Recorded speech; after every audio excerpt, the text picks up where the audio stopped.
tout le monde, aujourd'hui je vais vous présenter mon équipement pour l'Appalachian Trail. Je vais commencer par mon sac à dos qui est le Aura AG 50 litres. Dans le fond j'ai choisi le 50 litres parce que c'est en masse, plus qu'il y a stock, plus qu'il est lourd, fait que je me suis limitée avec 50 litres. Puis éventuellement je voudrais me débarrasser de la partie du haut, puis juste avoir la portion du sac à dos. Puis de l'autre côté, dans le fond, j'ai en masse de place ici au côté pour pouvoir mettre des collations, puis des gels au courant de la journée. Puis je vais traîner des bouteilles d'eau standard pour mettre sur les côtés. Ensuite, pour dormir, je vais avoir mon quilt, comme ça ici, qui est environ pour moins 12. Puis il est 1,5 livre. Puis dans le fond, c'est que la différence avec un sleeping, c'est que la portion du dos, dans le fond, est toute... dans le fond, ça fait comme une couverture géante qu'on peut mettre le matelas aussi à l'intérieur. Puis, comme j'ai eu un petit peu froid avec, j'ai rajouté un liner pour au début, vu qu'il va faire quand même assez froid quand on va partir. Puis, on va... dans le fond, je vais mettre les deux dans un petit sac de compression Sea to Summit pour qu'ils prennent le moins de place possible. Puis on va dormir aussi dans le fond dans la tente force 2 places. Moi je vais traîner la portion pôle, puis je vais faire traîner le reste avec Hubert. Pour continuer, je vais vous présenter mon équipement. Donc je vais avoir des pôles Black Diamond. Dans le fond, il en existe plusieurs sortes. Puis moi j'ai choisi ceux-là parce qu'il y a plusieurs façon de l'ajuster, puis sont assez légères. Pour dormir aussi, je vais avoir mon matelas Sea to Summit, le ultralight isolé, avec un petit oreiller que éventuellement je vais probablement me débarrasser aussi. Mais au début, ça va être confortable. Au niveau de la filtration pour l'eau, je vais avoir le Sawyer Squeeze, qui a un débit un peu plus rapide que le mini. Puis, dans le fond, on part avec deux filtreurs à eau, question d'être plus rapide. Une petite serviette très mince pour si on va se baigner ou pour se laver dans un lac. Ensuite, je vais avoir... moi, j'ai décidé d'apporter ça pour mettre mon passeport. Qu'on va devoir traîner aussi une fois qu'on va être en ville. Si on dort dans une auberge jeunesse, au moins on peut le traîner avec nous en ville parce qu'on n'a pas toujours des places sécurisées pour le mettre.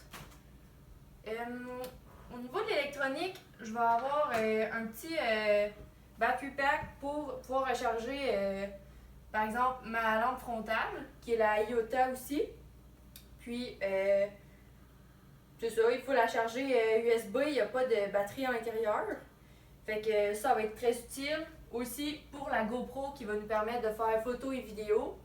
Et la montre, j'ai choisi la Traverse qui, dans le fond, je trouvais qu'il y avait les fonctions les plus utiles pour ce qu'on s'en va faire. Je vais traîner tous les trucs pour les recharger dans un petit ziploc à congélation. Question que tout fonctionne. Ensuite, au niveau de, dans le fond ici, j'ai une corde pour attacher notre nourriture dans un arbre que je vais traîner dans un sac Summit, un 20 litres ou un 13 litres, je suis pas sûre encore. Puis, au niveau de la nourriture, moi je traîne juste un petit bol rétractable comme ça, puis une petite tasse, parce qu'on a déjà un pot pour nous deux pour mettre sur le brûleur. Fait comme ça, ça fait plus léger. Puis, je vais avoir une petite fourchette ici, Sea to Summit, assez longue pour si on mange des fois dans des sacs déjà préparés.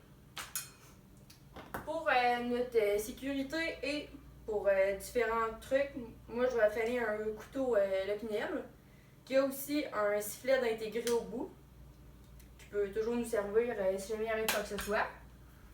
On a une petite corde aussi pour se faire une petite corde à linge. Des fois, s'il a mouillé beaucoup et qu'on arrive dans un abri, qu'on peut faire sécher nos trucs, ça va être bien utile. Ensuite, j'ai un petit savon tout usage pour notre vaisselle, nous ou notre linge. une super mini brosse à dents Z-Pax, qui est pas mal la plus légère, que je ne traînerai pas la petite boîte. Ensuite, les lunettes aux clés polarisées. J'ai choisi les EV Zero parce que c'est pas mal les plus légères. Puis au moins les fois qu'ils vont mouiller, ils vont être quand même légers dans mon sac.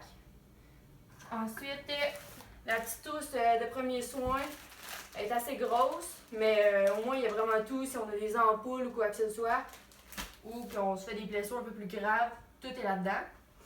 Un petit dermatome, autant pour s'il fait froid que pour se protéger du soleil, vraiment utile. Au niveau de mon équipement de pluie, j'ai un rain cover Outdoor Research pour mon sac à dos pour garder vraiment tout au sec. Un pantalon de pluie, le Zeta LT de Arc'teryx, qui s'ouvre aussi jusqu'en haut, fait que si jamais il fait vraiment chaud, au moins je peux aérer à l'intérieur. Et le Helium 2 de OR, qui est à mon avis pas mal le plus léger dans les modèles de manteaux comme ça. Je vais partir avec des bottes Salewa avec une membrane de Gore-Tex pour le début, puis éventuellement je vais switcher avec des souliers plus bas puis plus légers pas mal. Et pour mes camp shoes, ça va être des petites sandales Teva, vraiment légères à traîner, puis au moins ça va bien faire aérer quand on va arriver au camp le soir. Donc, pour ce qui est de mes vêtements, je vais apporter ici un petit base layer 200 que je vais hiker avec le jour de Icebreaker en laine de Merino. Je vais mettre avec ça un legging aussi de chez Icebreaker qui a de l'ajustement à la taille puis une petite pochette au côté si jamais je voudrais mettre une barre ou des gels. Ensuite, je vais aussi partir avec une veste sans manches thermoball parce qu'au début il va faire assez froid quand on va partir. Puis pour les sous-vêtements, j'ai un top de sport Under Armour et deux bobettes, une en laine de Merino et une ex officio. Pour le jour, je vais hiker aussi avec des compresses sport qui, dans le fond, aident aussi à la fatigue musculaire vu qu'on va hiker assez longtemps. Deux buffs, un pour le cou, un pour la tête, pour éviter d'avoir trop de couettes d'en face. Et deux paires de bas qui vont être en masse et une que je vais garder au sec aussi pour le soir. Je vais aussi avoir avec mon kit pour hiker des petites guides qui vont être après mes bottes pour éviter d'avoir soit des débris dans mes bottes ou pour éviter aussi les ampoules avec les débris qui pourraient entrer. Je vais avoir un kit plus léger pour quand il va se mettre à faire plus chaud. Donc des shorts Icebreaker avec une camisole aussi Icebreaker. Des petits gants, parce qu'au début il va faire assez froid aussi, des gants OR. Puis au niveau du soir, ce qui va être dans mon sac en fait de compression, ce que je veux garder vraiment au sec pour quand j'arrive au camp, il va y avoir mon Cerium LT de Arc'teryx, un petit manteau en duvet pour me garder au chaud.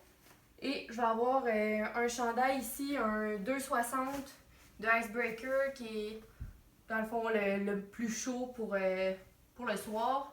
Et un modèle dans le fond de pantalon un petit peu plus lousse, style yoga, pour être au chaud et confortable le soir.